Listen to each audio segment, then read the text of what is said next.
কাজল আর দয়া কুলহার পিৎজার দোকান লাগাতো। তাদের হাতের বানানো পিৎজা অনেক প্রসিদ্ধ ছিল। আরে কাজল মা, দুটো কুলহার পিৎজা দিও তো। হ্যাঁ হ্যাঁ জাগরু কাকু, এক্ষুনি দিচ্ছি। তোমাদের দুজন ভাই বোনের পিৎজা আমার বাচ্চাদের এত ভালো লাগে যে ওরা তো খাবার খাওয়ার নামই নেয় না। এমনি এমনি আমাদের কুলহার পিৎজার দোকান এত ফেমাস নয়। তা তো ঠিক। কাজল আর দয়ার কুলহার পিৎজাটা আশেপাশের গ্রামেও প্রসিদ্ধ ছিল। অনেক দূর থেকে লোকেরা তাদের হাতের পিৎজার স্বাদ নিতে আসতো।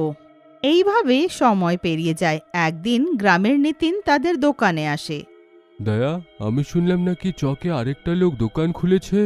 ভালো কথা, সবার কাজটা যেন চলুক, আমি এইটাই চাই। দয়া নিজের কাজেই ব্যস্ত থাকত, অন্য কারুর কাজে মন দিত না। আর অন্যদিকে গ্রামে যে ঢাবাওয়ালা এসেছিল, সে দয়ার দোকানের বিক্রি আর সাফল্যের কারণে ঈর্ষান্বিত ছিল। একদিন ঝাগড়ু সেই ঢাবাওয়ালার কাছে খাবার নিতে যায়। রাম রাম ভাই, খাবারে কি আছে এটা একটু বলবে? মটর পনির, শাহি পনির, নান, কোফতা, পুরি, লুচি সব কিছু আছে। কিন্তু দামটা বেশি নয়? থাক থাক, এত টাকাতে তো দয়ার হাতের বানানো পিৎজা মাস অব্দি খেয়ে নেব। ঝাগড়ুর কথাটা শুনে ঢাবাওয়ালার লোকটা রেগে যায়। আর ঝাগড়ুর যাবার পর সে রেগে রেগে মনে মনে বলে, আজকে এই ধাবাটা খুলে দিয়ে 10 দিন হয়ে গেল, আর এই 10 দিনে 100 বারের উপরে আমি এই দয়া কুলহার পিৎজার কথা শুনলাম। আমি সহ্য করতে পারছি না, একে রাস্তার থেকে সরাতে হবে। এই কথাটা হতে কয়েকদিন পেরিয়ে যায়। আর কয়েকদিন পর গ্রামের একজন মহিলা যেই কুলহার পিৎজাটা নিয়ে দুটো কামড় দেয়, তার মাথা ঘোরে আর সে ওখানেই পড়ে যায়। আরে কি হলো? আরে বোন, উঠে যাও। আরে কুলহার পিৎজা খেয়ে তোমার কি হলো?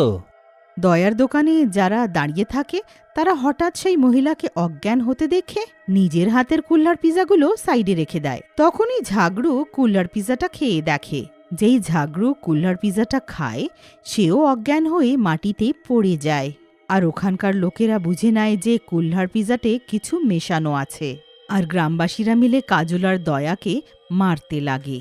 একদিকে গ্রামবাসীরা তাদেরকে মারতে থাকে আর অন্যদিকে লোকেরা আশেপাশে পড়তে থাকে, কারণ সেই ঢাবাওয়ালার লোকটা দয়ার পিৎজাতে নেশার ওষুধ মিশিয়ে দিয়েছিল।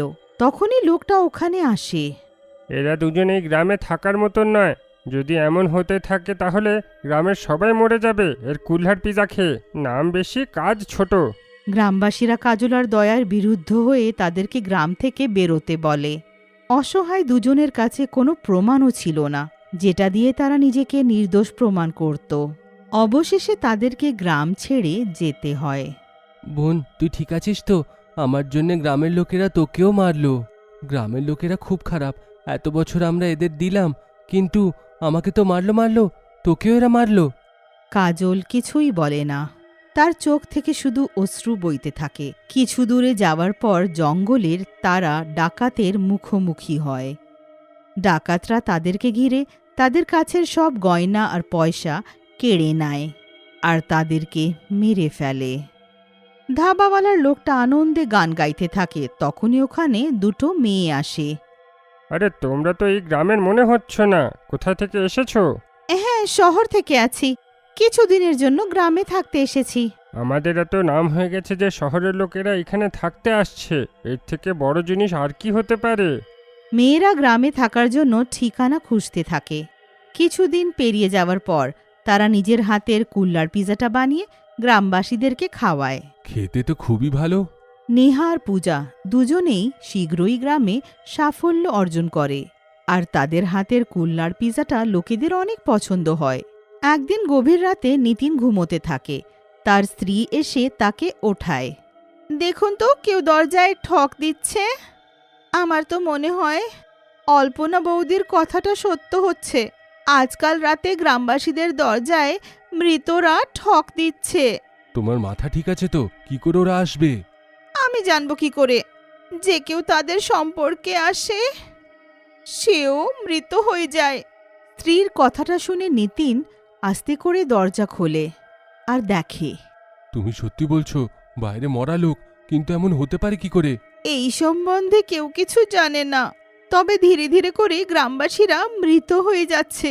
নিতিন এবার আরো জোরে দরজাটা বন্ধ করে দেয়।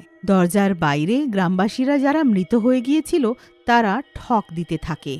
এইভাবে সকাল হয়ে যায়। নিতিন ধাবায় যায়। আরে কাকা, এটা কি সত্যি রাত্রে গ্রামে ভূত ঘুরছে? আসতে বল বাবা, আসতে। তুই আজকে জানতে পেরেছিস? এইটা তো কতদিন ধরে হচ্ছে। কাল রাত্রে তো আমার দরজা ধাক্কাচ্ছিল। যদি ওদের হাতে পড়ে যেতাম, আজকে আমি ওদের মতন হয়ে ঘুরতাম। কিন্তু এসব হচ্ছেটা কি? আমি জানতে পারলে এইটা আমি ঠিক করে নিতাম না। কিছুদিনের মধ্যে গ্রাম নিশ্চয়ই শ্মশান হয়ে যাবে। এই গ্রাম আর থাকার মতো নেই। নিতিন কিছু বুঝতে পারছিল না, কিন্তু সে নিশ্চিত করেছিল যে সে এই রহস্যটার খোঁজ করবেই। এবার সে রাত হওয়ার অপেক্ষা করে। তখনই ও রাতের অন্ধকারে শহর থেকে এসে থাকা নেহার পূজাকে অন্ধকারে কোথাও যেতে দেখে, আর ও তাদের পিছু করে। নিতিন দেখে যে দুটো মেয়ে নিজের রূপ পাল্টে নিয়েছে। এটা কি করে হতে পারে? দয়া আর কাজল ওরা মরে গেছে নাকি? গ্রামের লোকের থেকে ওরা প্রতিশোধ নিতে এসেছে। আমাকে কিছু একটা তো করতে হবে, না হলে এই গ্রাম সত্যিতে শ্মশান হয়ে উঠবে। নিতিন ছুটে বাড়ি পৌঁছয় আর সকাল হওয়ার অপেক্ষা করে। সকাল হওয়ার পর ও একজন তান্ত্রিক বাবার কাছে গিয়ে নিজের গ্রামের পুরো ঘটনাটা বলে। তান্ত্রিক বাবা নিতিনের কথা শুনে তাকে একটা তলোয়ার দেন। ওটা নিয়ে নিতিন গ্রামে ফিরে আসে। নিতিন, কি ব্যাপার? তুমি এত রেগে আছো কেন? আমি সব জানতে পেরে গেছি। তোমরা দুজন নিজের আসল রূপে আসবে নাকি, না আমি এমনই পিটতে থাকবো তোমাদের? কি বলতে চাও? আমি বুঝলাম না। পূজার কথা শুনে নিতিন বাবার দেওয়া শক্তিশালী তলোয়ার বার করে নেয়, আর যেই তলোয়ারটা নেহার গলায় লাগায়, দুজনে নিজের আসল রূপে চলে আসে। একজন দয়া আর একজন কাজল, দুজনে নিজের ভুতুড়ে রূপে। তো তুই সব জেনে নিয়েছিস? তবে আমাদেরকে মারতে চাস কেন? তার মানে এইটা নয় যে আমি নিরীহ গ্রামবাসীদেরকে এমন মরতে দেখি, পুরো গ্রামটাকে শ্মশান হতে দেখি।